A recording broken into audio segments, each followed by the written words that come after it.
उत्तर प्रदेश के मुख्यमंत्री योगी आदित्यनाथ आज मऊ दौरे पर पहुंचे, जहां पर करीब 392 करोड़ रुपए की 114 विकास योजनाओं का लोकार्पण और शिलान्यास किया गया।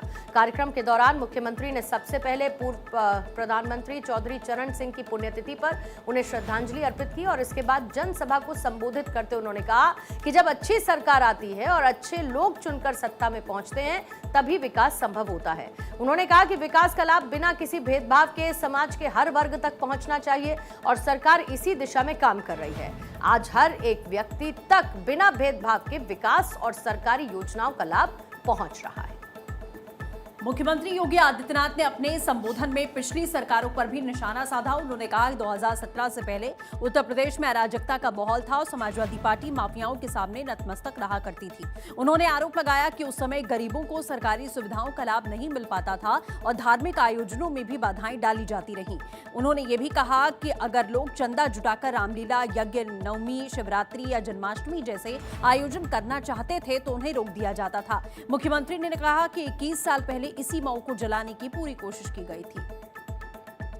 गरीब के लिए शौचालय बनने दिए, न गरीब के लिए आवास बनने दिए, न गरीब को राशन की सुविधा देने दी, न गरीब के लिए सड़क बनने दी,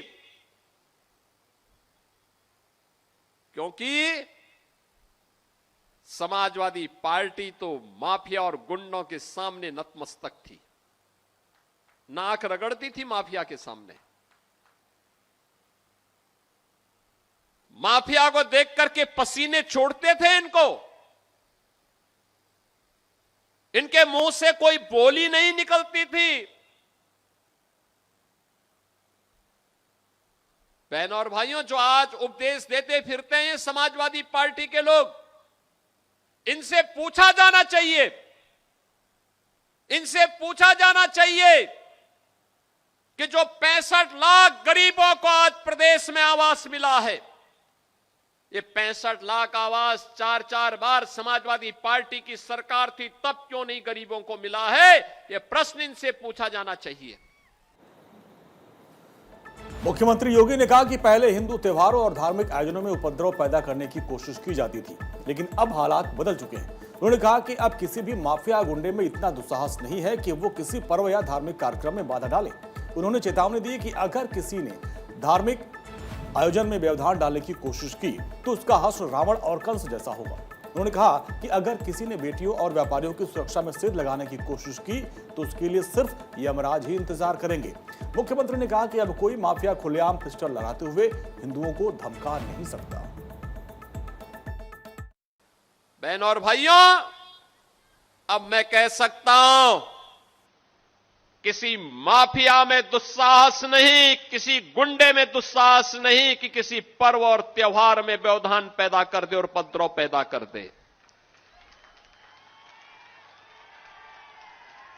अगर कोई किसी रामलीला में, किसी यज्ञ और कथा में, किसी धार्मिक आयोजन में, रामनवमी हो, शिवरात्रि हो, जन्माष्टमी हो, रक्षाबंधन हो, इन आयोजनों में अगर किसी ने व्यवधान डाला तो पर्व तो मना ही लेगा, लेकिन उसके बाद ये तय है कि रावण और कंस जैसी दुर्गति उसकी तय है जो व्यवधान डालने वाला है। मुख्यमंत्री ने कहा कि 2017 से पहले प्रदेश में बेटियां सुरक्षित नहीं थी और स्कूल कॉलेज जाने में डर महसूस करती थी। व्यापारी सूर्यास्त से पहले अपनी दुकानें बंद करने को मजबूर हो जाते थे।